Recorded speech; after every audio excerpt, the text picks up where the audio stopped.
Buenos días. Hoy es viernes 25 de julio del 2025. Gracias a Dios por la oportunidad de este nuevo amanecer, de ver una nueva aurora. Buenos días a todos ustedes y gracias por iniciar la jornada del día y concluir la jornada laboral junto a ustedes que nos sintonizan desde sus hogares a través del canal 37 y también de las demás plataformas en las que pueden vernos y escucharnos como cdn.com.do, en nuestro canal de YouTube, por supuesto también en las transmisiones de Facebook, de Twitter y de Instagram. Así que estamos aquí para ustedes. Hay muchas informaciones, pero todo está concentrado en esta semana en el Congreso Nacional, que digo yo ha caído en una especie de fatiga legislativa, cuántos temas, y tenemos que confesarle que no nos da tiempo a leerlo todo. Tenemos que conformarnos con los resúmenes que nos sirven los colegas que cubren la fuente del Congreso Nacional, porque la verdad es que no hay forma de que uno pueda revisar de manera pormenorizada tantos proyectos de ley que se están aprobando, sobre todo por la relevancia de cada uno de estos proyectos. Pero hay otros temas en la agenda y precisamente relacionado con el Congreso Nacional. Esta semana el partido Fuerza del Pueblo dio a conocer quién será su vocero, y repite Rafael Castillo en la Cámara de Diputados, en el bloque de diputados, pero llamó la atención que no se informó de manera conjunta, que sería lo lógico, la vocería del Senado de la República, donde el partido Fuerza del Pueblo es la segunda mayoría con 3 representantes. Bueno, pues hemos investigado lo que ha ocurrido con esto y parece ser que el senador Omar Fernández no está en disposición, o no sé si tienen un acuerdo interno entre los 3 senadores de continuar siendo el vocero de la Fuerza del Pueblo en el bloque de senadores de ese partido. Sin embargo, no todo está resuelto allí, porque no sé si es una decisión del personal, pero sí pude indagar y no es que haya un acuerdo, porque siempre entre los partidos tienen un tipo de situaciones, porque todos sus legisladores, diputados, senadores quisieran tener la oportunidad de por lo menos ser vocero de sus bancadas en los casos de minoría. Otros prefieren la presidencia, vicepresidencia de las cámaras, pero hay un tema de imagen con relación a los otros representantes de la Fuerza del Pueblo, y parece que eso ha retrasado un poco la decisión de cómo manejar el tema de la vocería. Sus otros representantes son Félix Bautista, senador de San Juan de la Maguana, un veterano con una labor legislativa bastante robusta, ha rendido bastante el senador Bautista, y también de La Romana, el senador Espíritu Santo. Pero parece ser que la Fuerza del Pueblo está cuidando un poco el tema de la imagen, y yo creo que es correcto esa reflexión, porque los partidos en oposición tienen que manejarse con mucho mayor cuidado que los partidos de gobierno, pero finalmente se sabrá qué decisión tomará este partido con relación a la vocería en la bancada de senadores. Hay otros temas. Me llamó la atención un reporte que hace hoy nuestra compañera Carolyn Cuevas de lo que pasa con los migrantes, las deportaciones. Todos lo sabíamos, pero ella confirma algunos casos de un migrante haitiano que ha sido devuelto hasta 5 veces, lo repatrian y él vuelve, en esto que se ha denominado una puerta giratoria. Bueno, es bastante cuestionable. Esperemos que este tipo de situaciones que se dan tengan respuesta en el diálogo de los expresidentes en el CES, porque esa parte no hemos visto que se haya abordado, de por qué cruzan tantos ilegales a través de la frontera.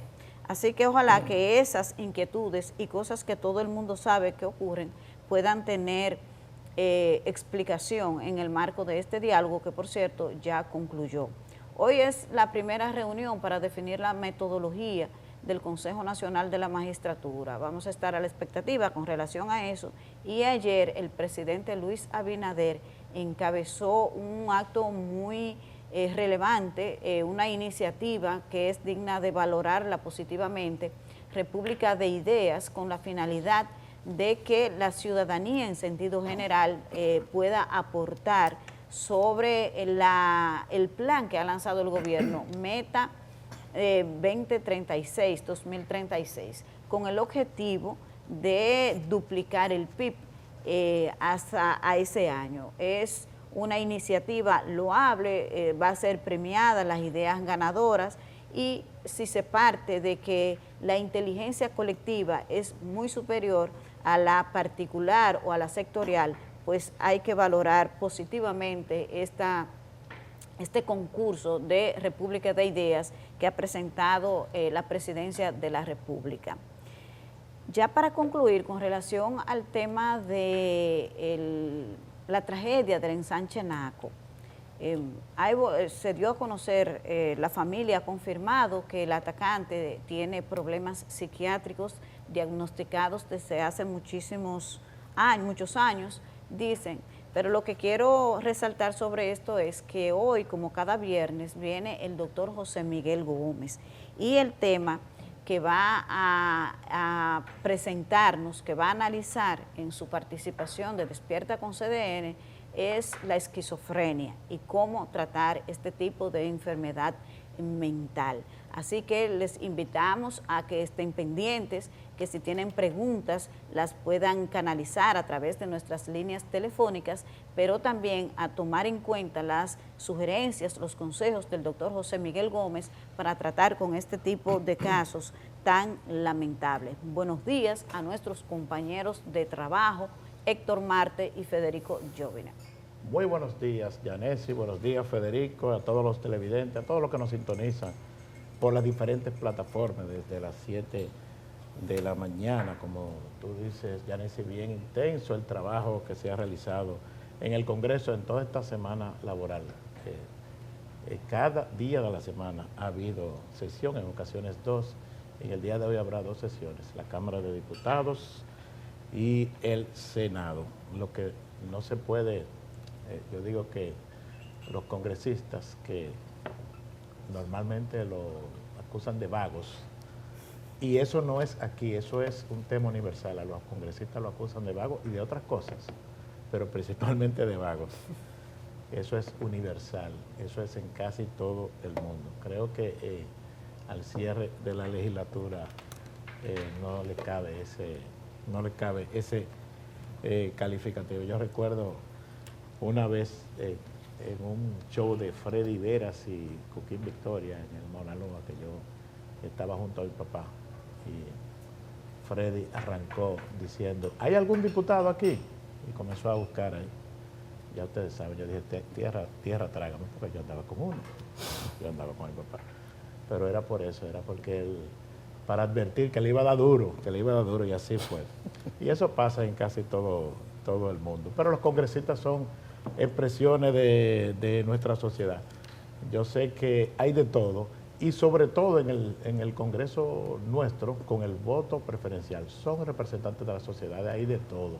La mayoría de los congresistas son gente de trabajo, porque de hecho llegar ahí, mediante el voto preferencial, requiere mucho esfuerzo, requiere mucho trabajo, y hay que reconocerle un nivel importante de liderazgo, por lo menos en la circunscripción a la que pertenecen, con este sistema de voto de circunscripciones y sobre todo con el voto preferencial. Pero decía que de vago no se le puede calificar, y mucho menos al cierre de la legislatura con este trabajo tan intenso. Eso genera críticas. Por un lado es positivo que estén trabajando mucho, pero por otro lado uno piensa en el estudiante que quizá no se preparó durante el año y comienza a tratar de estudiar, a dedicarle muchas horas al estudio, unas horas antes del examen. No es el caso, pero se parece un poco porque se ve muy intenso el trabajo. Realmente no es solamente, y eso también hay que entenderlo, no solamente las sesiones. Los congresistas, la mayoría, reitero, dedica mucho tiempo a su labor y la labor no se circunscribe a las sesiones es lo que uno ve, pero sobre todo ese trabajo en las comisiones y escuchando sectores, aunque dice Yanesi que ellos oyen pero no escuchan. Es una de las partes también que los congresistas tienen que tener cuidado, porque por ejemplo en estas leyes tan importantes, son muchas y son muy importantes, hay que escuchar los sectores, hay que agotar ese proceso, oírlos, escucharlos, también tomar en cuenta, no solamente porque es importante que haya cierto nivel de consenso, sino también por un tema de la calidad de la ley que se va a aprobar. Los congresistas tienen que evitar, una de las cosas que tienen que evitar es que lo que aprueben sea materia del Tribunal Constitucional, o sea, que haya por lo menos razones para que sectores que se sientan afectados acudan al Tribunal Constitucional, y si lo anulan parcial o totalmente lo que ellos han producido, entonces se ha realizado un trabajo en vano, hay que comenzar desde cero. Hay muchas noticias, a pesar de que el Congreso es el que domina. Yo quería comentar brevemente un proceso que está realizando, interesante, que está realizando el Partido de la Liberación Dominicana. Danilo Medina lo inauguró, que es un proceso de validación. Ellos dicen que están validando la militancia del PLD. Yo lo asumo como que una especie de pasar lista. O sea, los militantes están validándose. Dice Danilo Medina que hizo un llamado ayer, porque ayer él se validó, que eso se puede hacer por diferentes vías. Se puede hacer de manera presencial, de manera remota, por videollamada. Pienso que es un proceso interesante porque si es como yo entiendo, es un ejercicio quizás de sincerar su tamaño y de ver con cuáles contamos, quiénes están, con quiénes contamos para los procesos que vienen en el PLD. Ayer Danilo Medina estaba firmando la validación de él como militante, pero una especie de formalizar el proceso. Yo pienso que el PLD, ahí está Danilo Medina como presidente del PLD, firmando esa acta de validación. Pienso que el PLD, como comentaba ayer en mi columna, tiene que dedicarse a ese ejercicio institucional y hacer oposición. Y creo, reitero, que el Tribunal Superior Electoral le ha hecho un gran favor a ese partido con esa decisión que ha tomado de anular, de eliminar esos aprestos que había para seleccionar con anticipación el candidato presidencial. Ellos tienen muchas tareas institucionales que pueden realizar y están haciendo un ejercicio interesante también, tratando de hacer una oposición de manera legítima, de manera correcta. Están haciendo una rueda de prensa normalmente con muchos datos, muy documentados. Yo digo que en este momento el Partido de la Liberación Dominicana le está comiendo los caramelos a la fuerza del pueblo, por lo menos en el ejercicio de partido de oposición, porque está haciendo una labor más, más dedicada, más seria, más documentada, cuando trata los diferentes temas, y de eso se trata. Se necesitan partidos de oposición que hagan ese trabajo, que cumplan su rol de partidos de oposición. Federico. Buenos días, Héctor, gracias. Buenos días, Yanesi, amigos que nos sintonizan, que nos escuchan. Hoy, 25 de julio, quiero elevar mi protesta, aprovechando que es viernes, evidentemente, por la distensión, porque hemos sido burlados por parte de la producción que hizo ahí afuera una consulta de qué música tendríamos que poner el día de hoy, si tenía que hacer algo en homenaje a Ozzy Osbourne o a Chuck Mangione, que murió, y al final se despachó con lo que él quiso. Se pareció mucho al diálogo tripartito y al acuerdo que se hizo de cara a la modificación del Código Laboral, y luego en el Senado hicieron lo que quisieron, y por eso quizás los empresarios están con el grito al cielo, y que llevan razón, desde luego. Día de Santiago Apóstol, ustedes lo olvidaron. Ay. Hoy es día de la fundación de San Santiago Apóstol, hijo de CBD, uno de los 12 apóstoles, pero sobre todo, hoy es día de la fundación del primer y el más valiente Santiago de América, Santiago de los 30 caballeros, la hidalga, y hoy es día de su patrono. Hoy se celebra en Santiago un saludo en sus 530 años de fundación a esa ciudad que ha escrito páginas hermosas y gloriosas en la historia y en la dignidad de la República Dominicana.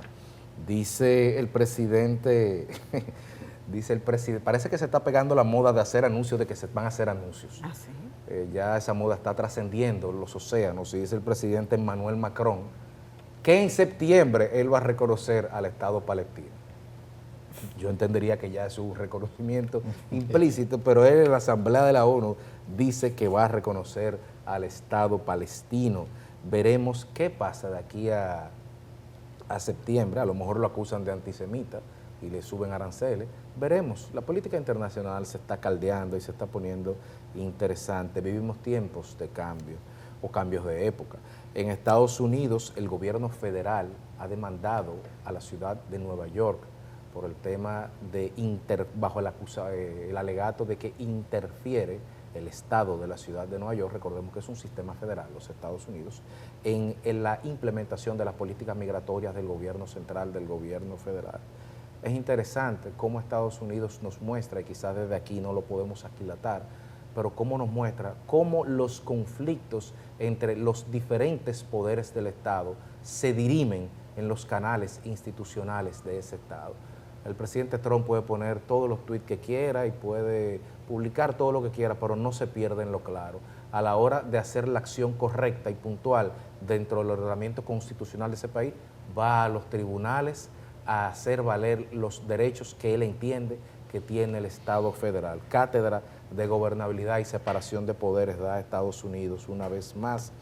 El Código Laboral, ese que ya está aprobado, cuasi aprobado, fue aprobado por la Cámara de Diputados ayer, ha levantado otra vez más las ronchas en el empresariado, o más que las ronchas, las señales de alarma.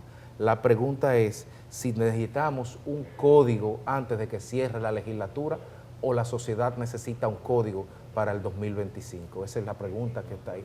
Al parecer, el Congreso se ha decantado por la primera opción de dotar antes de este sábado, porque por cierto, el Senado va a sesionar este sábado.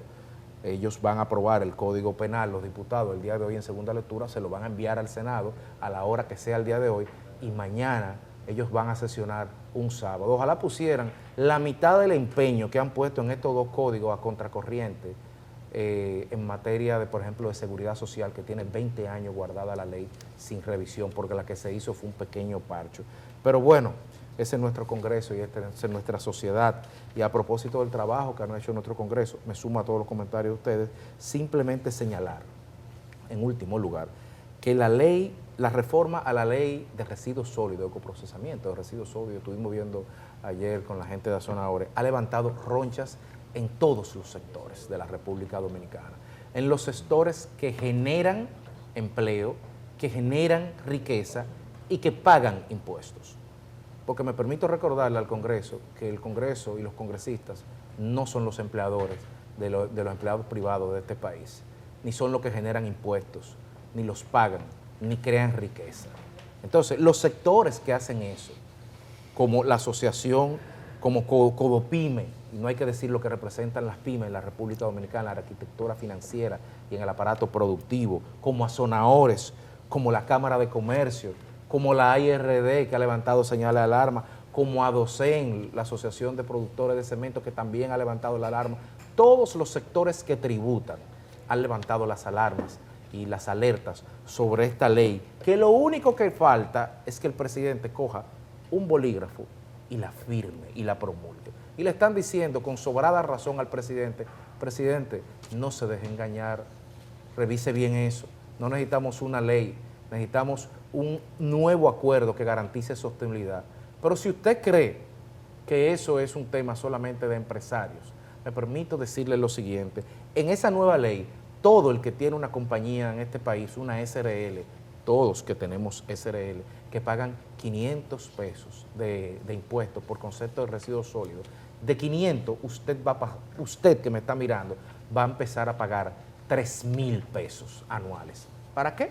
Bueno, no sé.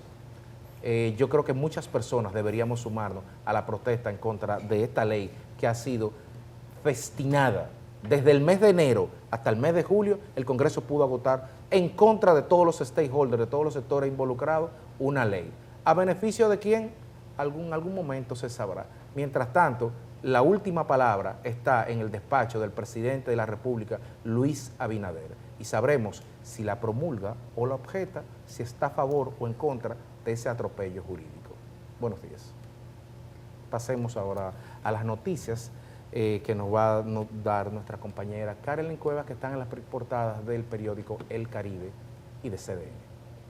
Gracias, buenos días. Vamos a iniciar rápidamente este vistazo por el periódico El Caribe con los empresarios que rechazan la ley de residuos sólidos y el Código Laboral y piden no promulgarlos. Además, ampliamos sobre los diputados que harán un análisis profundo a los códigos de trabajo y penal. Este viernes sesionan y abordarán las piezas. En otra nota nos referimos al gobierno que lanzó el programa República de Ideas para el desarrollo de ejes que giran en torno a educación, MIPYMES y agroindustria. Cerramos las notas de portada en El Caribe con el presidente Donald Trump y su visita a las obras de renovación de la Reserva Federal, acompañado de su titular Jerome Powell. En la contraportada hablamos de deportes y de los peloteros que conectaron jonrones en la segunda entrada y los Cardenales de San Luis vencieron a los Padres de San Diego 9-7 en el primer partido de 4 juegos en las Grandes Ligas. Vamos a pasar ahora a nuestro portal digital cdn.com.do, donde usted puede informarse de las noticias más importantes en el país y el mundo, como esta de un abogado que asegura que no habría una condena para el homicida del ensanche Naco. En otra nota tenemos los detalles de la reunión entre la Procuradora General de la República, Jenny Berenice, con diputados que estudian el Código Penal en el Congreso. Y cerramos las notas de CDN Digital con la Asociación de Industrias, que mantiene preocupación en torno a la aprobación de la Ley de Residuos Sólidos. Les invitamos a que siempre visiten cdn.com.do y que adquieran El Caribe para que estén enterados en todo momento. El informe de Indomet para hoy, para el fin de semana, alerta de algunos aguaceros en algunas zonas del país. Dice el informe que para hoy una vaguada se combina con la humedad asociada a una onda tropical que pasó por el sur de la isla, que está pasando por el sur de la isla, así como los efectos locales y la influencia del viento moderado del este-noreste se combinan para generar principalmente en la tarde y en la noche precipitaciones débiles a moderadas, en ocasiones con tronadas aisladas y posibles ráfagas de viento. Eso es específicamente en la Altagracia, La Romana, San Pedro de Macorís, el Gran Santo Domingo, San Cristóbal, San José de Ocoa, Monseñor Noel, Azua, Monteplata, Peravia, La Vega, entre otras demarcaciones. En el resto del territorio nacional, dice el informe, que va a predominar un cielo mayormente soleado y con presencia de partículas del polvo de Sahara.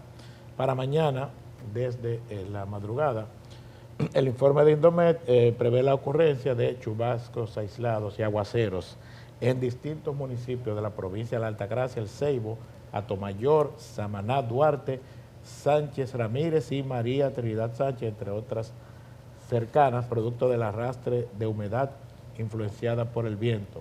En la tarde, la vaguada continuará incidiendo en las condiciones del tiempo, provocando incrementos nubosos acompañados de aguaceros locales, tronadas y ráfagas de viento en distintas localidades del interior del país. Ese es el informe de Indomet para hoy viernes y mañana sábado. Vamos a la pausa.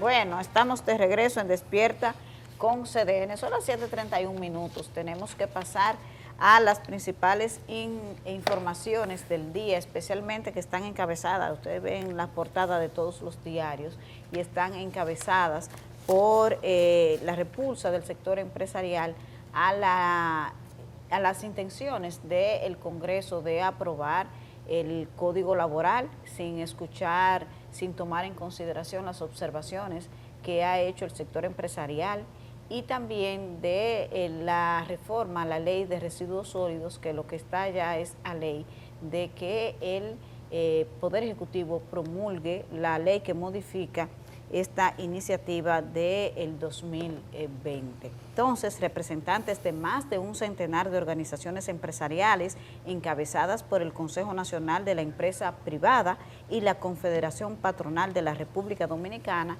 expresaron su profunda preocupación y rechazo a la aprobación en primera lectura en la Cámara de Diputados del proyecto de modificación del Código de Trabajo, y se mostraron a disposición de continuar el diálogo en torno a este mismo tema. Tras revisar el texto aprobado, reiteraron que mantienen las mismas advertencias realizadas al Senado de que la pieza desconoce avances consensuados en el diálogo tripartito, introducen temas no discutidos y se omiten aspectos fundamentales para la generación de empleos formales. Indicaron que la República Dominicana merece un código laboral verdaderamente transformador, que genere más y mejores empleos y que contribuya al crecimiento económico inclusivo. Lamentaron la urgencia con la que los diputados apresuraron el conocimiento de una reforma que desconoce los temas estructurados requeridos para la anhelada modernización del país. Bueno, ahí está, esto es una reiteración de las mismas observaciones que hizo el sector empresarial al Senado de la República y que no fue escuchado. Es lo mismo que ha repetido el guión, la Cámara de Diputados, de no escuchar los reclamos del sector empresarial. Ahora, evidentemente, que si esta pieza se aprueba, como todo indica, porque el Senado de la República ha convocado a una sesión extraordinaria para el próximo sábado y poder conocer las modificaciones que se hagan a algunas iniciativas como el Código Laboral y el Código de Penal, que también se va a conocer hoy en segunda lectura y la Cámara de Diputados lo va a aprobar con algunas modificaciones, pues entonces el tema caería en las manos del presidente de la República para su promulgación o veto, con ese poder que tiene constitucionalmente el Poder Ejecutivo, en este caso el presidente Luis Abinader. Creo que al presidente de la República le van a caer desde el Congreso muchos temas, muchas papas calientes. ¿Por qué? Porque ya está en mano del presidente no solamente el Código Penal, como habíamos planteado desde que se conoció en el Senado de la República, también ahora va el Código Laboral, si finalmente es aprobado en ambas cámaras, y la Ley de Residuos Sólidos, la ley que modifica la iniciativa del 2020. Ahora, lo que hay que tomar en consideración es cómo tanta presión se traslada al Poder Ejecutivo solo porque el Congreso del mismo Partido Revolucionario Moderno no ha escuchado las observaciones que han hecho los sectores empresariales. Hay que tomar en cuenta que esta presión validada, documentada, que está ejerciendo el sector empresarial sobre el Poder Ejecutivo por no haber sido escuchado en el Congreso Nacional, no son cualquier cosa.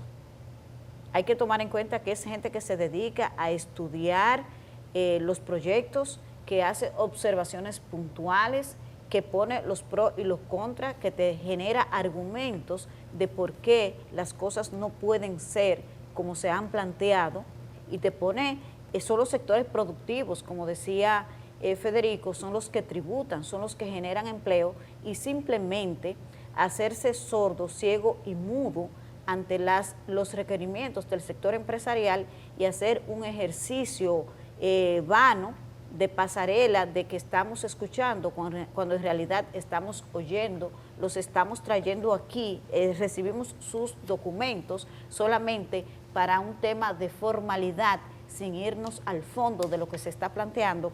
Es un ejercicio poco responsable y de poco respeto hacia los sectores que generan empleo, que tributan al Estado y que mantienen la estabilidad económica y macroeconómica de la República Dominicana.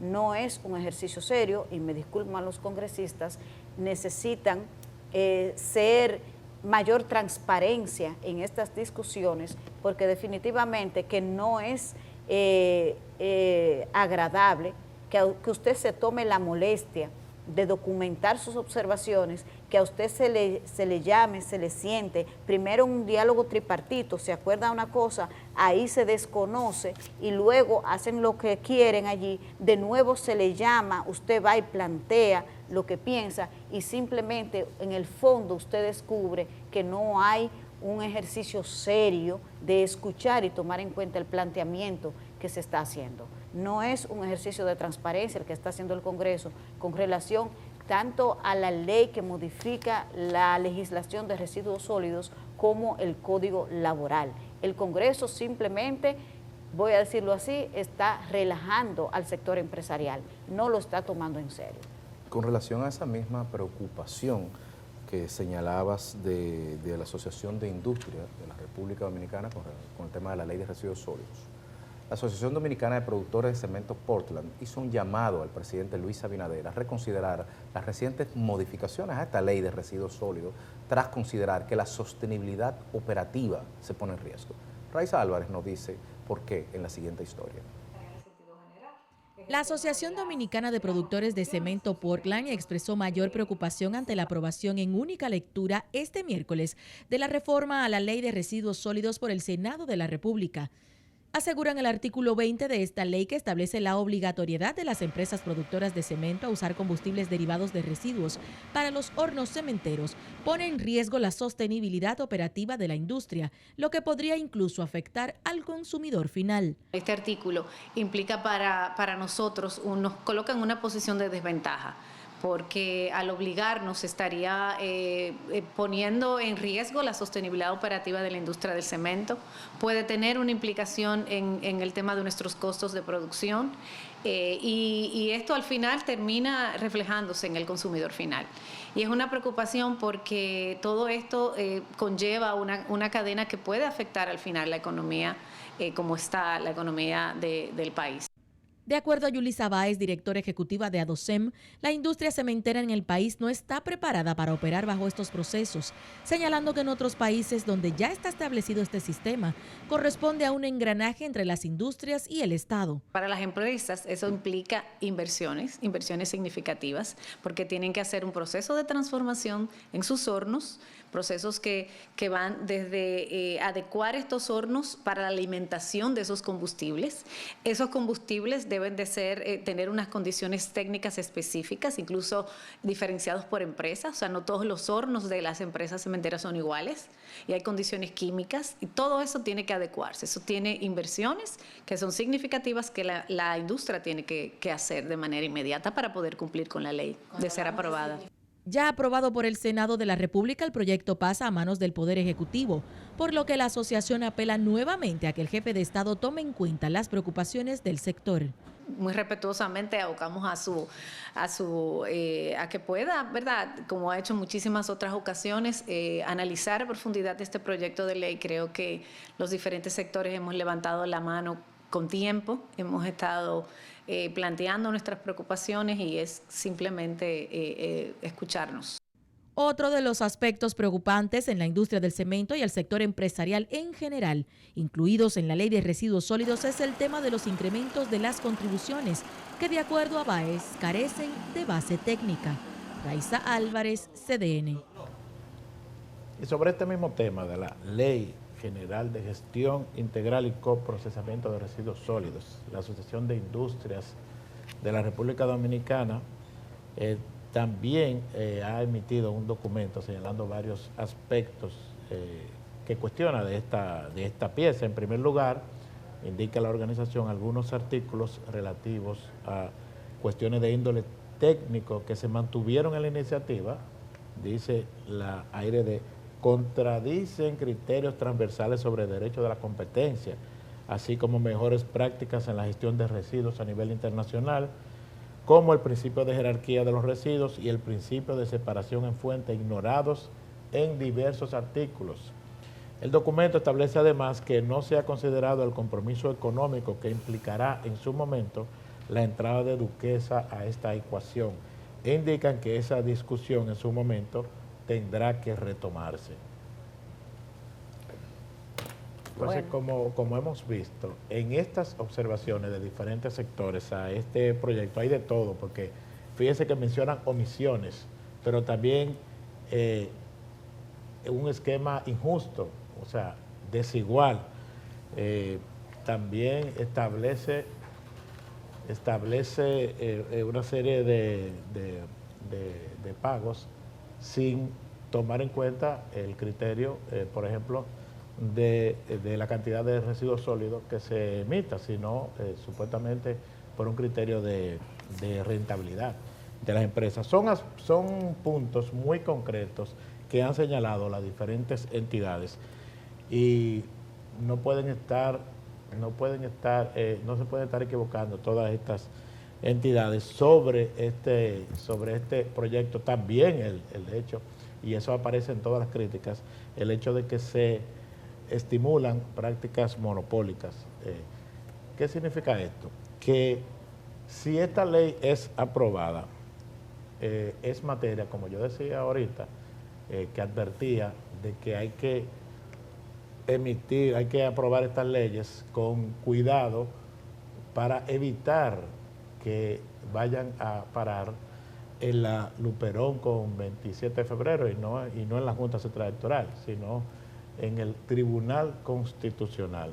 Lo ideal es evitar que lleguen al TC, porque dice El Caribe, el periodista Abednego Paulino hace un trabajo sobre las leyes que están en proceso, que se están aprobando, algunas de ellas ya aprobadas, y él prevé que que le espera al Poder Ejecutivo un trabajo arduo con ese cúmulo de leyes, porque esas piezas, como llegan, no necesariamente fue como la mandó el Poder Ejecutivo, y no todas fueron enviadas por el Poder Ejecutivo. Entonces, ahí viene un proceso de que el Poder Ejecutivo tiene que tomar la decisión, en este caso el Presidente de la República, de promulgar u observar la ley, no vetar. El término es observar las leyes. Entonces, eso es una parte importante, pero más importante aún es el tema constitucional, que no se vayan a aprobar leyes, por importante que sean, mientras más importante, con más cuidado tienen que tratarse, que luego sean objeto de materia de análisis del Tribunal Constitucional. Los congresistas tienen que tomar esto en cuenta porque ha pasado con bastante frecuencia por temas de procedimiento y también por temas de fondo, que el Tribunal Constitucional ha anulado parcial o totalmente algunas leyes. Entonces el Congreso tiene que tener en cuenta este aspecto. Yo soy de los que desde el principio de esta legislatura, desde antes, pero principalmente desde el principio de la legislatura, yo he estado llamando a los congresistas, pidiendo al Congreso que priorice una serie de leyes que son importantes, y he señalado, son muchas, hay que priorizar, hay que hacer una lista que se hizo, digamos con una lista más o menos corta, manejable, de leyes que deben ser aprobadas. Muchas de ellas son leyes complementarias de la Constitución. También he pedido que se dé una labor coordinada. Digo he pedido, lo hemos hecho muchos personas que tenemos acceso a los medios de comunicación. Le hemos pedido a los legisladores que hagan ese trabajo, que lo hagan de manera coordinada, y lo están haciendo, pero tienen que tener cuidado, o sea, la calidad no debe sacrificarse.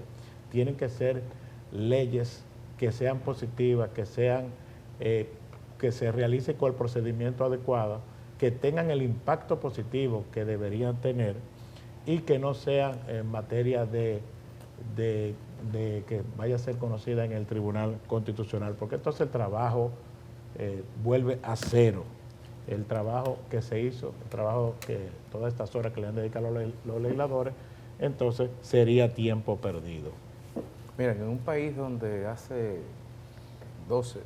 donde la ley de seguridad social, que es la espina dorsal de la gobernabilidad, que lo será en su momento, si no se toman las medidas correctivas, no ha sido modificada, en un país donde no hay ley de agua, en un país donde hay más de 70 leyes ordenadas complementarias, poniéndole número, Héctor, 70 leyes solamente ordenadas por la Constitución del año 2010. O sea, hace 15 años tenemos un default de esas leyes. Y entonces de repente tenemos una ley nuevecita de cajeta que tiene 5 años, la 225-20, que los legisladores entendieron que había que modificarla, que había que mejorarla. Caramba, pero una ley que tiene 5 años, que no ha sido implementada en su totalidad y la vamos a mejorar. Y el problema no es mejorarla, el problema es primero sobre la base de cuáles criterios. ¿Dónde están los estudios de evaluación? ¿Dónde están los modelos? ¿Dónde están, como decía Héctor, las estadísticas que fundamentan los incrementos de las cuantías, de las tasas puestas a cargo del contribuyente? ¿Dónde están los documentos? Porque si no hubo estudios para hacer, ¿cómo es lo que decía Andy de Aguaje? Si no hubo estudios sesudos, y estoy de acuerdo con él, si no hubo estudios sesudos para hacer una reforma fiscal y el presidente la echó para atrás, aquí no hay estudio de nada para esta ley que de repente, de enero a julio, tenemos una ley. Caramba, pero cuánta velocidad, qué interés por sacrificarse por la patria. ¿Dónde están los estudios? 1. 2, como diría Cicerón, cui bono. ¿A quién beneficia esa ley? ¿A qué sectores beneficia esa ley? A veces, para que no caigamos en el lenguaje de clase y tratemos de evitar lo que es, a veces dirán, y aquí hemos leído 3 noticias, ADOCEN, AIRD y los otros, y Azonahora y otros grupos, gremios empresariales, eso representa apenas el 15% del tejido empresarial de la República Dominicana. Esto no es una discusión del gran empresariado que no quiere pagar impuestos y de un Congreso de la República que quiere imponerle una redistribución social a ese gran empresariado. No. El 85.9, o sea, el 86% del tejido productivo nacional son MIPYMES. Voy a repetir el número, el 86% de todas las empresas de la República Dominicana no son las grandes empresas, no es el CONEP, no es Azonahora, no son los cementeros, eso es el 15, eso es el 14. No, el 86, que son empresas de 1 a 10 personas, representan nada más y nada menos que 404,000 empresas, que vienen siendo, y solamente en MIPYME, de 1 a 10 personas, hay 380,000 empresas, lo dice el Banco Central, no lo digo yo. Entonces, en esa categoría, si usted es un colmadero, usted entra dentro de esa categoría, tiene de 1 a 10. Si usted usa una salonera, usted entra a esa categoría. Si usted tiene una fonda, si usted tiene una cuenta bancaria, si usted tiene una SRL, si usted tiene un RNC que lo usa siempre para cargar cash, sepa que a partir de ahora, por esa ley, no va a pagar 500 pesos, va a pagar 3,000. ¿Sobre la base de qué? No sé, porque el Congreso entendió que usted tiene que pagar 3,000. Esto no es un tema del empresariado contra el Congreso, es un tema del Congreso contra el tejido productivo de la República Dominicana. Por no hablar, evidentemente, de todos los componentes de derechos fundamentales, a la libre competencia, a la libre empresa, que están siendo vulnerados ahí cuando se están estableciendo monopolios. Que lo ideal sería, señor presidente, no tener que ir uno a uno al Tribunal Constitucional a rechazar esto, sino que usted, con el sentido, con la dimensión de Estado que le ha caracterizado siempre, entienda que ese proceso que se ha hecho en el Congreso no ha sido consensuado. Ese es un proceso que generó esa ley que no ha sido lo suficientemente discutido y que no ha sido fundamentado. No se está diciendo que no se reforme el marco jurídico, sino que se haga de manera transparente, con toda la documentación sobre la mesa y escuchando a todos los sectores, incluyéndonos a los que vamos a pagar 3,000 pesos mensuales. No sabemos para qué. Y esto no es noticia, esto es una opinión. Del no saber para qué hay gente diciendo, tú ves, eso uno lo dice porque la gente merece saber un poquito más, porque uno no entiende por qué hay tanto interés en modificar una ley que tiene 5 años y que todavía ni siquiera se ha aplicado. He escuchado a algunos sectores políticos diciendo que eso tiene unos fines políticos, que esos 3,000 pesos y ese control, habrá una transferencia importante de esos recursos que se manejan ahí hacia las alcaldías, y que como hay un golpe primero político en febrero y otro en mayo, el de febrero tiene que ser lo suficientemente contundente, como ocurrió en las elecciones pasadas, como para que los perjudicados no tengan tiempo de recomponerse. el componente económico determina lo político, no al revés. Entonces, eso es lo que yo he escuchado, ¿ve? Entonces, hay unas explicaciones por ahí, pero el tiempo se ocupa de ponerlo todo en su lugar y vamos a saber si en realidad esta es una ley para acomodar financieramente el sector municipal desde el punto de vista político en perjuicio de tanta gente, especialmente de las MIPYMES. Hay otros temas, qué pena que este es un viernes tan intenso, que el Congreso se ha ocupado de ponernos así, una especie de fatiga legislativa. Pero ayer hubo un recorrido en el centro de retención de Jaina, que la Dirección de Migración organizó para llevar a los medios de comunicación y mostrarle lo que ocurre allí dentro. Por allá estuvo nuestra compañera Carolyn Cuevas y es ella la que nos ha contado, tanto en un trabajo que hizo para la televisión como para el periódico El Caribe, de casos de gente, de ilegales haitianos que han sido deportados hasta 5 veces. Entonces, yo no sé cómo es que vuelven. Digo, yo sí sé y ustedes también lo saben. Lo que parece que se hacen los chivos locos son las autoridades que hacen estos aparatajes de deportaciones, pero no son capaces de determinar cómo es que ocurre eso en la frontera. Vamos a ver la historia de Carolyn Cuevas. Tras las enigmáticas puertas que dan acceso al centro de procesamiento de migrantes en Jaina, hay toda una dinámica que comienza con el traslado de los migrantes, asegurados unos con otros, en algunos casos con el denominado TAIRAP en sus brazos, hacia un primer pabellón colectivo que, pese a ser higienizado constantemente, emana un fuerte hedor a orina. Se realiza el conteo y la verificación con lo que ya reportó el inspector una vez venía hacia el centro. Dado ese proceso, se llenan las actas en las condiciones, ¿verdad?, para pasar a la parte de verificación con el personal médico. De ahí los pasan a la unidad de procesamiento de datos para su depuración.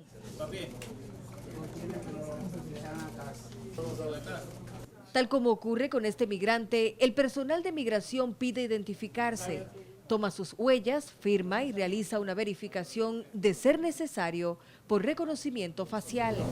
Algunos pisan el antiguo vacacional por primera vez, otros son reincidentes. Algunas personas han sido recurrentes, como ustedes pueden ver aquí, con más de una vez de reincidencia en nuestro país, 4 veces y eso. La mayor cantidad que hemos podido tener una gente son 5 reincidencias. Hemos encontrado que un día vienen y dan un nombre, un apellido y una fecha de nacimiento, mañana vienen y dan otro.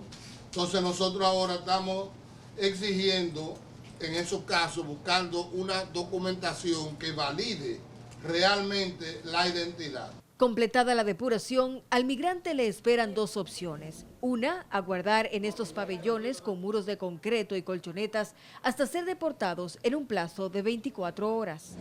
Por ejemplo, los días de semana tenemos aproximadamente de 350 a 400 personas y el día domingo es donde más se acumulan personas porque los sábados no realizamos deportaciones. Los domingos es que no realizamos las deportaciones y las deportaciones para el lunes es aproximadamente de 650 personas a 700. 2. Realizar las gestiones a fin de demostrar la legalidad de su estatus, para lo que deben permanecer retenidos en estas casas con seguridad reforzada y divididos por sexo.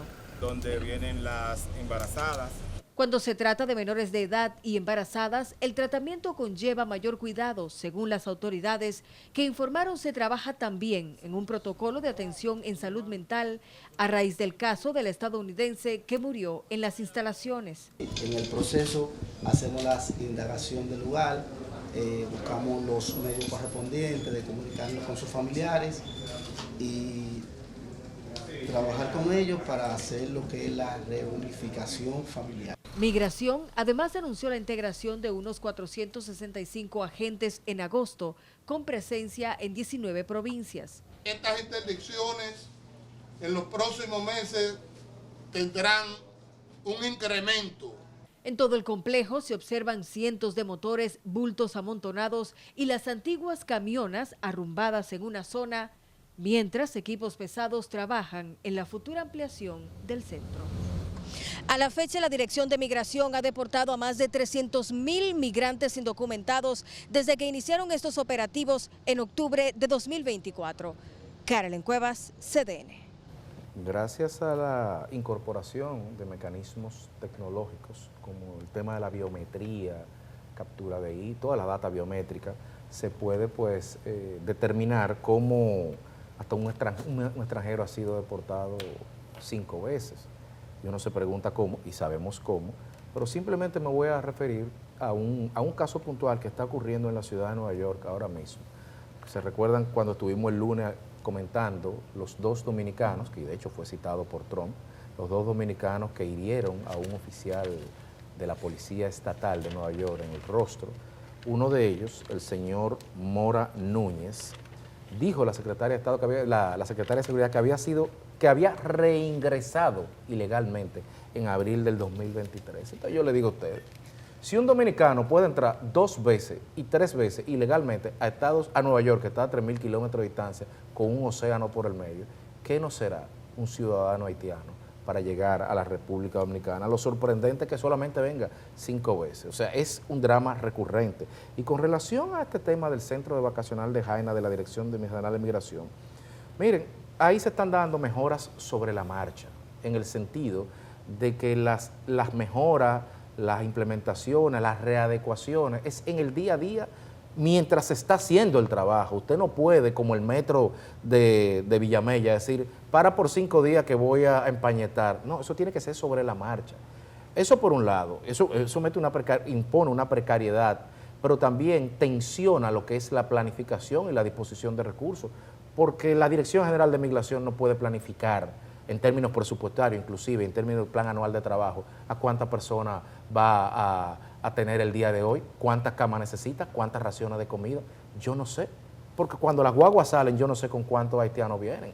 Pero además, tendría que poner cuotas, es decir, no me traigan más de tanto diario, que nada más puedo procesar 400. Es un desafío en términos de planificación, porque eso depende de una externalidad que es la crisis de Haití. Si mañana cae Belader, ocupada por la banda, bueno, pues entonces va a haber una avalancha de haitianos que nadie la tiene planificada. Lo que sí le podemos que decir a la Dirección General de Migración, que comprendemos la posición en la que se encuentra, es que por un lado necesita más presupuesto y que su trabajo lo siga haciendo y siga incrementando, porque lo está haciendo, pero que ponga más todavía, con niveles de transparencia y con niveles de apertura. No solamente transparencia presupuestaria, administrativa, sino de esta forma, de puertas abiertas para que todo el mundo pueda ver lo que está pasando, pero sobre todo lo difícil que es hacer ese trabajo.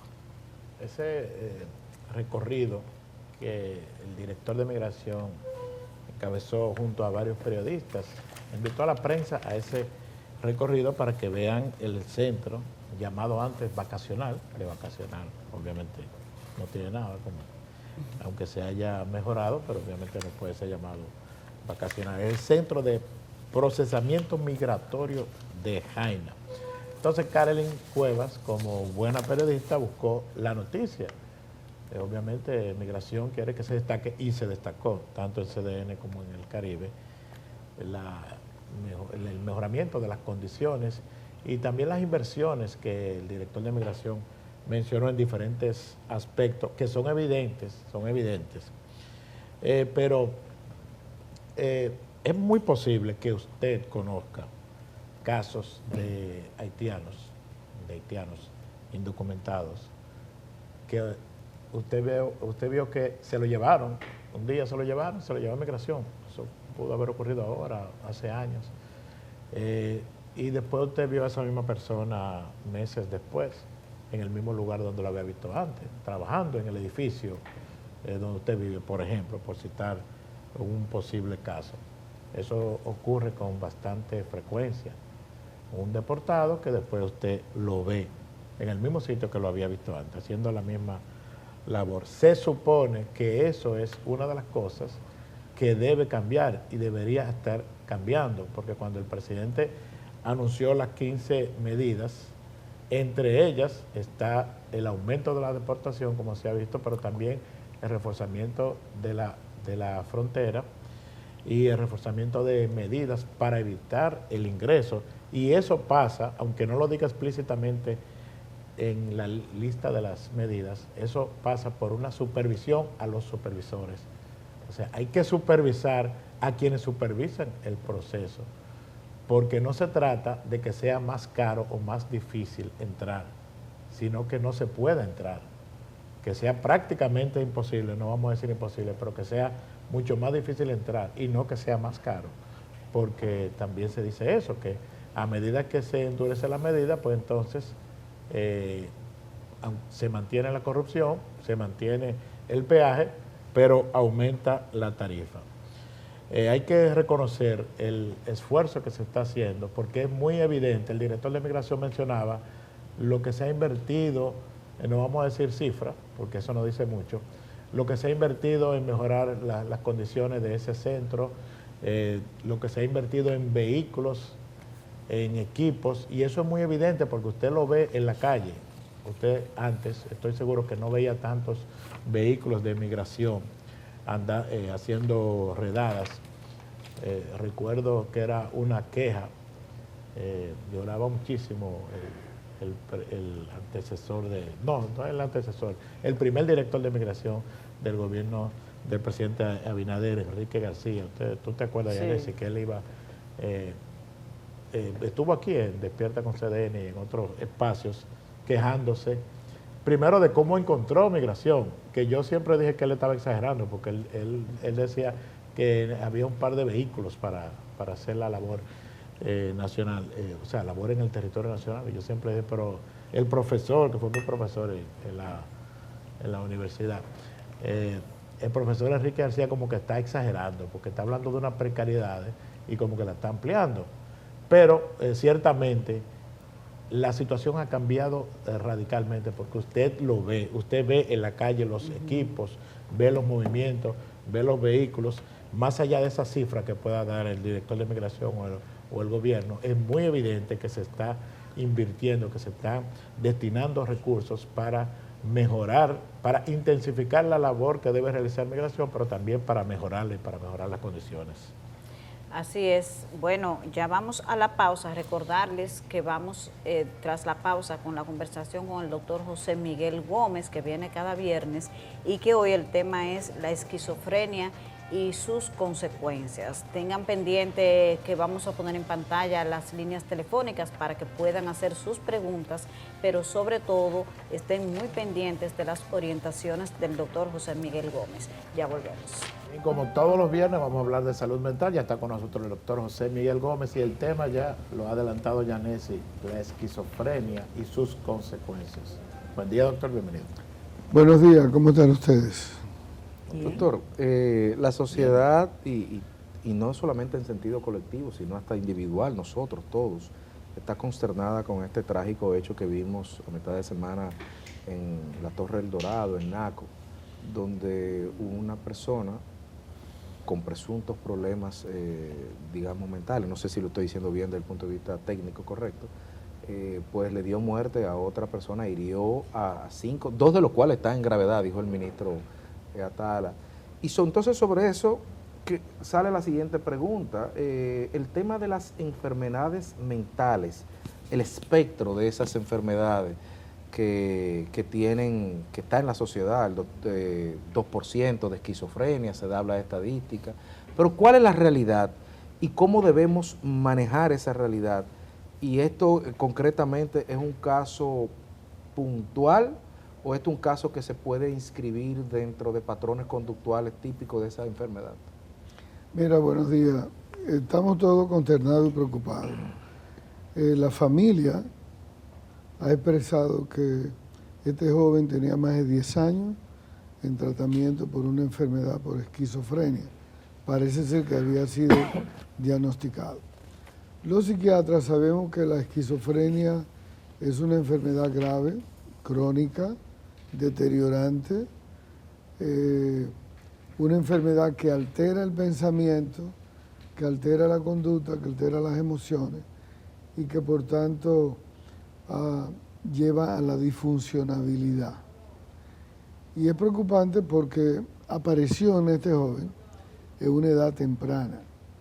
Y cuando la enfermedad como esquizofrenia o bipolaridad aparecen en edades más tempranas, en edades saliendo de la adolescencia o iniciando la juventud, el pronóstico se va haciendo peor.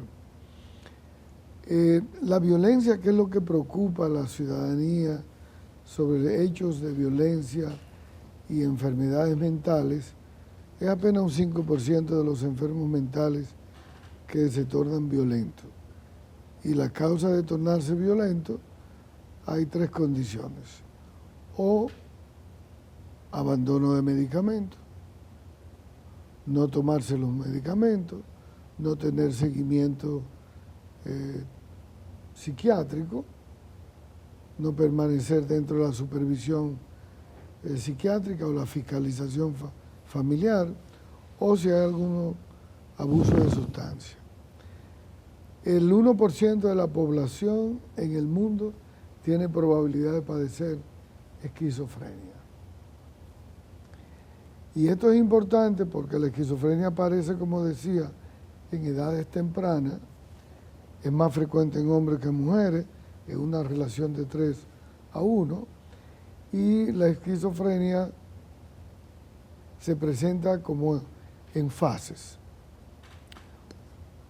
Vamos a educar a la población, que es el motivo de este programa. Cuando usted tiene un joven, una joven de 18 a 25 años y comienza a tener cambios importantes, como por ejemplo, una primera fase puede ser que comience con síntomas negativos de la esquizofrenia, como es ausentismo, aplanamiento emocional, una persona que se aísla, que pierde el interés por la higiene personal, es decir, que tiene una alteración de la relación con ella misma, con los demás y con las cosas. Cuando esa persona cambia y no hay un hecho externo que explique, usted tiene que poner la atención. Una segunda fase es cuando esta persona puede empezar con alteraciones importantes del pensamiento, sea del contenido del pensamiento, que se habla cuando aparecen los delirios, ¿verdad? El delirio es una alteración donde la persona puede tener delirio tipo persecutorio, que es el más frecuente en los pacientes esquizofrénicos. El delirio es tener la sospecha, pensar, escuchar que alguien habla de él, que alguien le insulta, que alguien lo persigue, que alguien planifica contra esa persona. Esos delirios de tipo paranoico, paranoide pueden ser, o delirios muy desorganizados. Pero puede ser una alteración en el curso del pensamiento, donde hay ensalada de palabras, neologismo, incoherencia, decir cosas que están fuera del contexto de la realidad. Y, lógicamente, los trastornos perceptivos, las alucinaciones. Y las alucinaciones, en la esquizofrenia, más frecuentes están las alucinaciones de tipo auditiva o las visuales. Auditiva es cuando una persona escucha voces que le dicen cosas o tiene ideas referenciales de decir que cuando tú hablas con otro, habla de él. Y de ahí es que el paciente se pone hostil y puede decir que un vecino lo murmura, que un vecino lo desacredita, que se reúnen para decir cosas contra él. Cuando hay un brote psicótico, cuando la persona tiene los síntomas positivos activos, delirio, alteración de la conciencia, alucinaciones, alteración de la conducta y de las emociones, entonces está en una fase aguda psicótica, donde o amerita internamiento o amerita seguimiento muy de cerca con sus medicamentos. Como lo decía ahorita, no son todos los pacientes esquizofrénicos que son violentos. La mayoría de pacientes esquizofrénicos que tienen tratamiento están funcionando y hoy en día hay buenos antipsicóticos que le permiten a la persona funcionar, adaptarse, convivir en una familia, en una comunidad. Apenas un 3% es que van a ser violentos, hostiles agresivo. Entonces, el llamado a la familia es ese. Cuando usted tiene un paciente que ha sido diagnosticado por un psiquiatra de esquizofrenia, la más frecuente, esquizofrenia paranoide. Después sigue esquizofrenia desorganizada, esquizofrenia tipo residual y esquizofrenia catatónica. Esos son los tipos de clasificación del trastorno por esquizofrenia. Lamentablemente, es una enfermedad que aparece en un proceso que rompe lo que le llaman una ruptura del yo de la personalidad. Los psiquiatras sabemos que cuando una persona joven debuta con una esquizofrenia, uno lo lamenta mucho, porque es una enfermedad no curable, va a tener tratamiento de por vida, fiscalización, deteriora en términos educativos, en términos de la funcionabilidad familiar, pareja, proyecto de vida, se hace un poco. Y lo que necesitan son terapia ocupacional, terapia de funcionabilidad, el tratamiento, la disponibilidad del tratamiento y un buen seguimiento médico. Eso es lo que pasa con la esquizofrenia. Lamentablemente tenemos en las cárceles dominicanas muchos pacientes bipolares esquizofrénicos en las cárceles, muchos no tienen tratamiento y se están deteriorando en las cárceles del país. Y por otro lado, todavía tenemos pendiente los recursos, las unidades de acceso temprano a los diagnósticos, al tratamiento, porque pacientes que deambulan por las calles con esquizofrenia, lo que tienen es problemas de estigmatización, de abandono, de acoso, de maltratos en la calle. Y quiero aprovechar porque tenemos en el Congreso de la República, y yo no sé por qué los diputados y los senadores, es un llamado que le quiero hacer a Alfredo Pacheco y al presidente del Senado. Es decir, hay una ley, una nueva ley general de salud mental que tiene años en la Cámara de Diputados. Es una ley que no tiene conflicto de interés, que no lecciona a grupos económicos ni a grupos religiosos ni a nada. Es una ley que lo que prevé es abrir más unidades de salud mental, ampliar más los recursos, el acceso universal a todas las provincias de salud mental y sobre todo que el sistema contributivo de salud de SENASA pueda garantizar el suministro de medicamentos a los pacientes con enfermedades mentales. Entonces yo no sé por qué la Cámara de Diputados le ha dado tantos años para poder reconocer esta nueva Ley General de Salud. Una propuesta del diputado Aníbal Díaz. Que fue el que la propuso. Sí, correcto. A propósito de tanto trabajo que tiene el Congreso, ese otro, mírenlo ahí, pero no nos vamos a desviar del tema. Estadísticamente en ese Congreso hay 2 esquizofrénicos. No sé. Estadísticamente sí, es un 1% y hay 200. Dios mío. Decíamos que el Congreso es una expresión de la sociedad, es así. Es una expresión de la sociedad. Doctor, una vez identificado bajo tratamiento el paciente esquizofrénico, es un tema que genera un estigma social. ¿Cómo manejarlo desde el entorno familiar y cómo manejarse desde afuera, el vecindario, en este caso un condominio? ¿Qué hacer para uno tener el comportamiento más apegado a lo correcto, a lo humano en estos casos? Mira, el llamado a la familia siempre es que cuando un paciente está debutando, está iniciando, tiene síntomas positivos, delirio, alucinaciones, alteración de la conciencia, amerita llevarlo a una unidad de intervención en crisis, a una unidad psiquiátrica dentro del Hospital General. Tenemos una deficiencia de camas. Cuando el 911, un familiar llama y va y busca a ese enfermo mental, el problema es dónde lo colocamos. ¿A qué unidades dentro de la atención primaria o la unidad de agudo, ¿verdad?, de intervención en crisis. Porque ya en 10 días, en 15 días, un paciente psicótico en crisis puede yugular una crisis, puede volver a la familia y va a necesitar entonces continuar con el tratamiento. Cuando el paciente tiene muchas recaídas, entonces pasa a una unidad de medio camino, a una unidad de más tiempo, para durar de 25 a 2 meses, para entrar a un programa de adherencia de tratamiento, realmente para trabajarle todo el aspecto psicológico, emocional. Y evidentemente en algunos pacientes crónicos, entonces empezar el programa de rehabilitación psicosocial.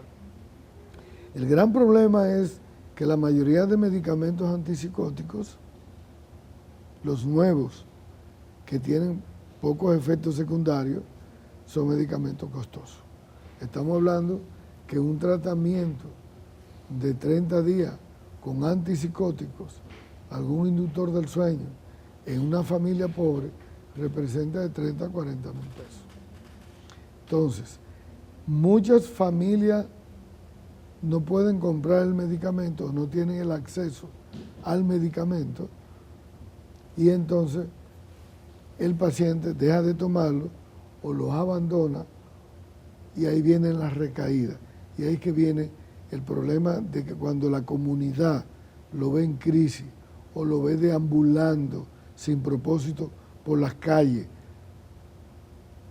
en un estado alterado, entonces viene la estigmatización. Y cuando viene la estigmatización, el paciente entonces tiene el problema de rechazo social, el rechazo para darle trabajo, el rechazo para incluirlo en un programa de rehabilitación, en un curso técnico, el rechazo para tener una novia, el rechazo para insertarse dentro del contexto familiar y social. ¿Cómo se puede romper el estigma en una esquizofrenia, en una bipolaridad?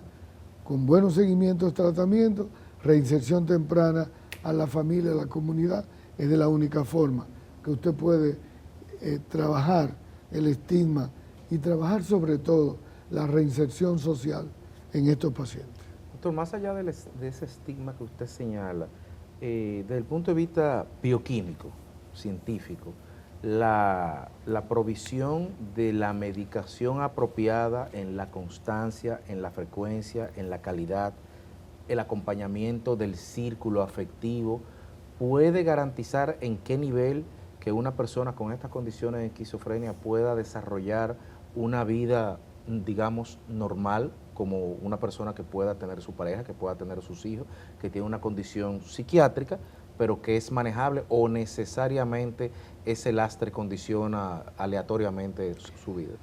Fíjate que no. Hoy en día los pacientes que tengan alguna condición de enfermedad mental pueden funcionar en el contexto familia, en el contexto social, laboral. Va a depender de 3 indicadores. Primer indicador, si el paciente tiene factores protectores construidos, y el primer factor que usted tiene es la familia. Si tiene una familia integrada, una familia que fiscaliza, que acompaña, que está presente, que lo acompaña al seguimiento médico, que se preocupa por el tratamiento, usted ve que el paciente tiene mejor pronóstico, le va mejor.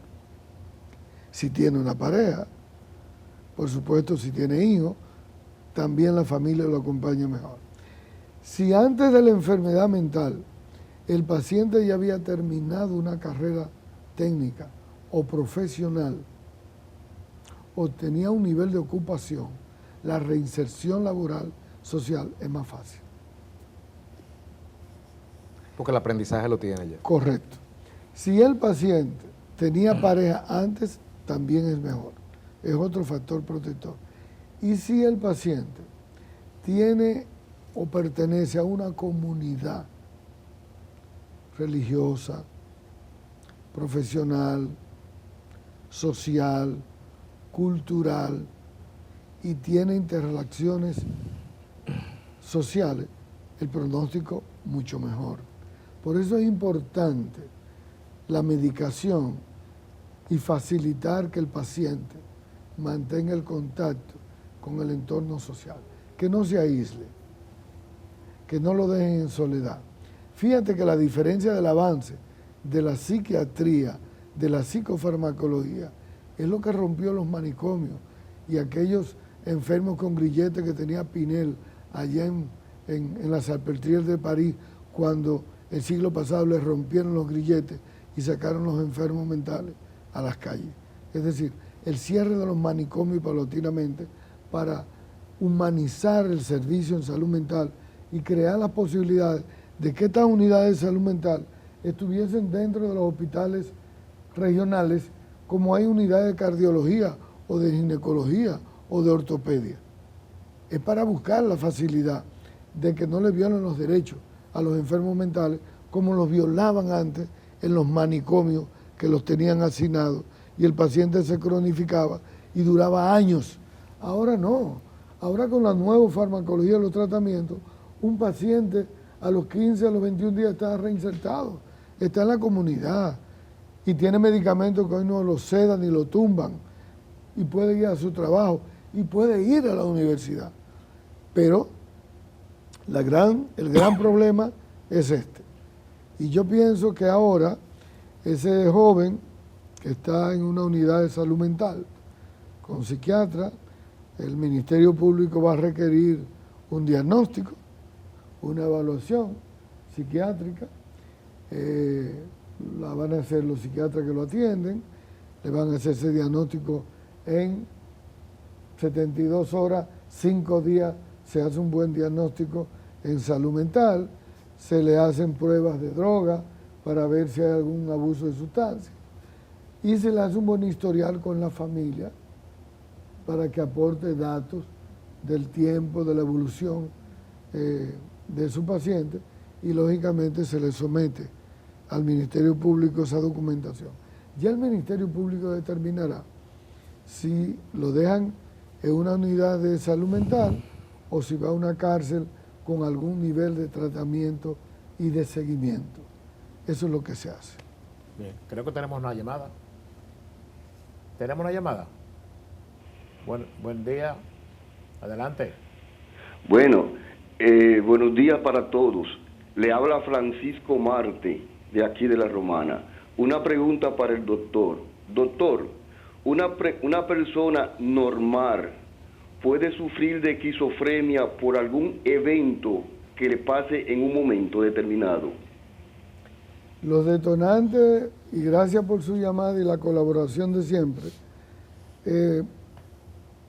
un paciente, una persona, si tiene una condición genética hereditaria, es una enfermedad que tiene un componente heredofamiliar, si tiene un papá, un abuelo que ha sido esquizofrénico, tiene un 25% de probabilidad.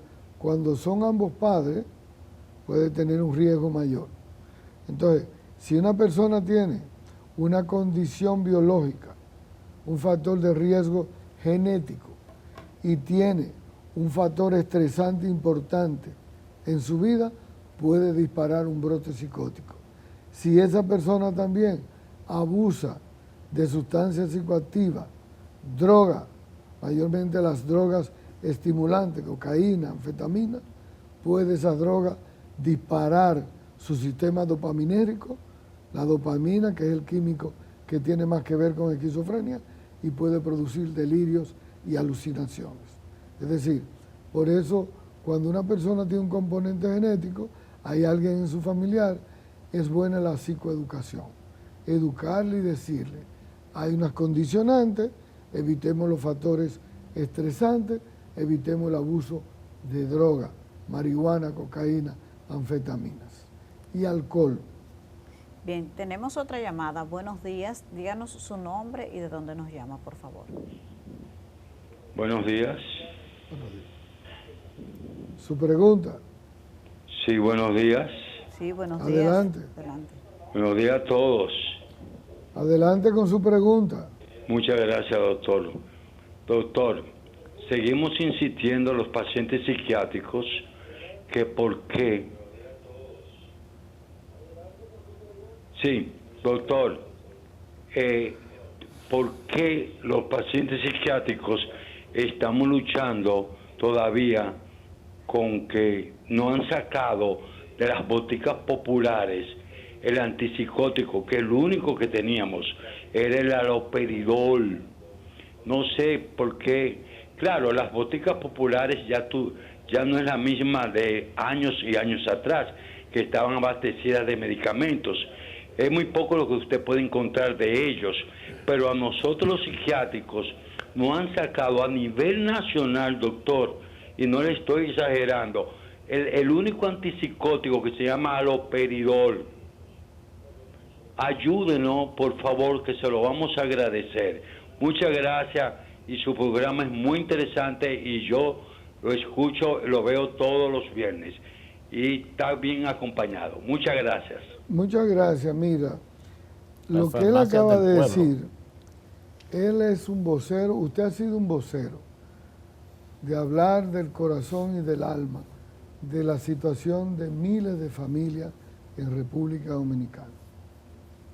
El gran problema que tenemos, y por eso estoy pidiéndole, rogándole a Alfredo Pacheco que ponga la nueva ley de salud mental, porque en esa ley, esa nueva ley de salud mental, aumenta el presupuesto nacional de salud mental, de la salud pública en salud mental. Se crean más unidades de atención, de mayor cama hospitalaria en salud mental, que hacen falta en República Dominicana. Y se garantiza que el sistema subsidiario de SENASA acepte la protección, la cobertura a los pacientes con enfermedades mentales, y que dentro del hospital donde usted va y se chequea, y cuando el psiquiatra le prescriba el antipsicótico, el mismo hospital se lo pueda facilitar. O en este caso, Promesecal tenga dentro de los hospitales que están cercanos a los hospitales y dentro de los hospitales que tenga el acceso de los antipsicóticos, de los antidepresivos, de los estabilizadores del ánimo, que lo pueden tener. Muchas veces lo tienen, pero otras veces se escasean y los pacientes no los encuentran. Entonces, eso son de las cosas pendientes. Y también la evaluación y el tratamiento de enfermos, de buscarle la vuelta a los enfermos que están en las cárceles, que son muchos y que necesitan seguimiento. Y también los pacientes que deambulan por las calles, que no tienen vínculos familiares, para entrar a las unidades de rehabilitación psicosocial. Es decir, eso es lo que necesitamos, y gracias por su comentario que fue tan pertinente. Doctor, usted menciona ahora los pacientes que deambulan por las calles. Hay mucho temor, la gente, a veces por falta de información, le teme a las personas que tienen evidentemente condiciones de salud mental y que andan por la calle. Usted hablaba de que en el caso de la esquizofrenia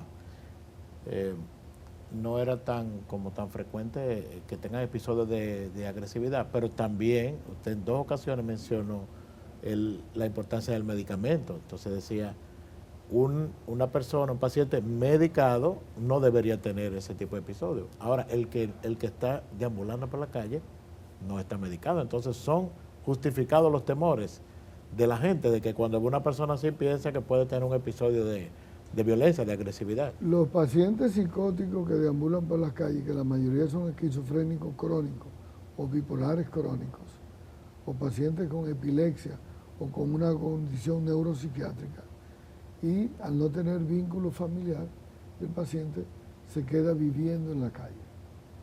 Y no estamos confundiendo 2 cosas. No es la mendicidad de la calle, no es el que tiene pobreza crónica, estructural, que esté en la calle. No, estamos hablando de enfermos mentales. Entonces, los enfermos mentales Hay lo que le llaman en todos los países unidades de casa de acogida, de medio camino, programas de rehabilitación y reinserción social. En muchos países lo tienen combinado con los ayuntamientos. Y esos enfermos se recogen en ambulancia, se llevan a esas unidades, se higienizan, se le pone tratamiento, entran a un programa ocupacional, de terapia ocupacional, y usted puede ver en 6 meses un paciente en la calle limpio, organizado, trabajando, eficiente, con vínculos familiares de nuevo y reinsertado socialmente. Es decir, eso se puede y eso se hace. Tenemos otra llamada, buenos días. Buenos días. Adelante. Por favor, sí, yo quiero saber si una persona con la condición esquizofrénica puede convivir en un complejo residencial sin previamente avisarle a los demás condómines de su condición clínica. Gracias. Mira, una persona con enfermedades mentales, igual que el que tiene un problema de hipertensión, de diabetes, de Alzheimer, de Parkinson, puede estar y convivir en su familia insertado en cualquier tipo de comunidad. Y de hecho lo viven. Y nosotros como familiares, cuando tenemos un miembro de nuestra familia afectado, nosotros no lo excluimos ni le damos la espalda. Lo que lo llevamos es al chequeo médicos. Y el paciente con medicamentos puede reinsertarse y estar tranquilo y está en la comunidad. Explico de nuevo. Es apenas de un 3 a un 5% de los pacientes que pueden tornarse y terminar siendo violentos y agresivos. Y cuando lo son, tienen una activación de un brote psicótico, delirando, alucinando, que no llega de un día para otro, llega en semanas. Entonces, por eso es que hay que tener pendiente el familiar para cuando empiezan a notar que el paciente tiene alguna activación de síntomas positivos, como son los delirios, las alucinaciones, la alteración de la conciencia, la irritabilidad, la hostilidad o la agresión, llamar a la unidad, de nuevo uno llevar al paciente a una unidad de intervención en crisis para que pueda, de forma urgente o emergente, ser tratado y evitar violencia dentro de la familia o violencia dentro del entorno de la comunidad. Es como se hace la prevención. Es como se hace la prevención. Bueno, ya para finalizar, porque se nos agotó el tiempo, doctor, ¿algún mensaje para la sociedad en sentido general, pero especialmente para la familia que en este momento está sufriendo, pasando por esta situación por el caso del ensanche Naco? Tenemos un 20% de personas en República Dominicana que tienen alguna afección, que tienen algún trastorno, tienen alguna condición en salud mental. Y nos duele mucho ver situaciones como esta. Nos duele mucho los feminicidios, la violencia. Entonces, la salud mental tiene un indicador cada vez que pasa un hecho que nos está diciendo que nos hace falta mucho la inversión, la atención y hablar de estos temas de salud mental. Sobre todo, el llamado es prioricemos la salud mental. Prioricemos la salud mental. Buen fin de semana y un feliz viernes. Gracias, doctor. Igual para usted. Vamos a la pausa. Otro que tomó vacaciones fue Frank Camilo. Está todo el mundo tomando vacaciones. menos Manuel Acevedo, que está aquí, al pie del cañón, a hablar de deporte el día de hoy. ¿Verdad que sí? Sí, encantado de estar compartiendo. Bienvenido, gracias por estar con Muchas nosotros. gracias, hoy viernes y nada, complacido de estar compartiendo con ustedes mucha actividad deportiva y vamos a iniciar con todo lo que tenemos en el día de hoy porque la Liga Nacional de Baloncesto ya está llegando a su etapa final y ese marcador 91-76 fue el resultado de la victoria de los Titanes del Sur que le ganaron a los Leones de Santo Domingo y los barren en la semifinal B de la LNB. Leones inició ganando ese partido, incluso podríamos decir de manera tranquila el primer cuarto y parte del segundo, pero la defensa de Titanes, que permitió 51 puntos en el primer tiempo, y comentaba el dirigente de Titanes en el descanso, que tenían que corregir esa gran cantidad de puntos. Leones proyectaba anotar más de 100 en el juego, sin embargo, la defensa de Titanes, que fue la clave principal de ese equipo durante toda la serie, paró esa hemorragia ofensiva del equipo y ese quinteto de Titanes muy por encima, Yacel Pérez, Richard Bautista, el caso de Jonathan Araujo, el caso de Juan David Montero, bueno, vital. Y en San Cristóbal celebraron el avance a su tercera final en forma consecutiva y además su cuarta final en 5 años. Los Titanes es una potencia y ahora esperan quién será el ganador de la próxima serie. Hoy continúa esa serie, vamos Jacinto con el partido de hoy en la Liga Nacional de Baloncesto. Los Metros de Santiago reciben en la Gran Arena del Cibao Oscar Gobaira a los Indios. Ese partido será hoy a las 8 de la noche, será transmitido en vivo en CDN Deportes. La serie está empatado a un partido por bando. Los Indios ganaron el primer partido en Santiago, los Metros ganaron el segundo partido en el Mario Ortega. A propósito de los Metros de Santiago, mi bella directora Priscila, Melvin López fue premiado con el galardón de dirigente del año de la LNB 2025. Melvin, el dirigente de los Metros, el señor de los anillos, que guió al equipo a quedar con el mejor récord en la fase regular y eso le valió para tener el premio de dirigente del año. Además hay que decir que Melvin fue el único dirigente que no fue removido de su cargo. Después, los dirigentes de los demás 7 equipos no terminaron la fase regular, pero más que eso, el mérito de llevar un conjunto con muchísimo talento, que yo estoy muy en contra de lo que piensa la mayoría, que los equipos grandes se dirigen solos. Mentira. Hay que tener un temple para disciplinar los egos y demás, y Melvin con su gran experiencia puede conseguir eso, y está en la semifinal buscando avanzar a la final y darle el título a los Metros de Santiago. Hoy es día de Santiago Apóstol. Y ahí está, celebrando los Metros, ¿verdad? Una motivación, ¿verdad? Una motivación para ganar hoy en Santiago. Aunque Vamos sea, a ver. claro. Vamos en otra información, y ayer los niños de la selección sub-12 de la República Dominicana en el Mundial sub-12 de béisbol en Taiwán derrotaron a la República Checa 14 carreras por 8 en el inicio de la serie Mundial de Béisbol Sub-12, que repito, se celebra en Taiwán. El partido a las 10:30 de la noche inició, que eran 10:30 hora de Taiwán, China, Taipei. Tenemos 12 horas de diferencia y entonces los muchachos pudieron tener una ofensiva muy por encima con 15 hits, sobre todo una última sexta entrada donde anotaron 7 carreras para poder vencer a República Checa 14 carreras por 8. El próximo compromiso de los dominicanos será este sábado a las 6:30 de la mañana, cuando enfrentarán a Corea del Sur. Dominicana jugará 2 veces el sábado, a las 6:30 de la mañana, jugará el sábado a las 6:30 de la mañana y su próximo compromiso el domingo a las 2:30 de la mañana. Y el domingo jugará 2 veces porque después en la noche a las 10 enfrentará a los locales. Y usted dirá, ¿por qué 2 veces el mismo día? No, lo que pasa es que tenemos 2 horas de diferencia y en Taiwán estarán jugando a las 2:30 de la tarde el domingo y el lunes en la noche. Así que esperar. ¿Por qué ese uniforme negro? Bueno, ese fue el uniforme que lucieron ayer. Claro, recuerden que son niños y colores diferentes, colores vistosos. Y nada, ganó la República Dominicana su primer partido en el Mundial Sub-12 a República Checa 14 carreras por 8. Finalmente, decir que ayer el comité organizador de los Juegos Centroamericanos y del Caribe Santo Domingo 2026 presentó una conferencia de prensa que llamaron a un año de hacer historia. ¿Por qué?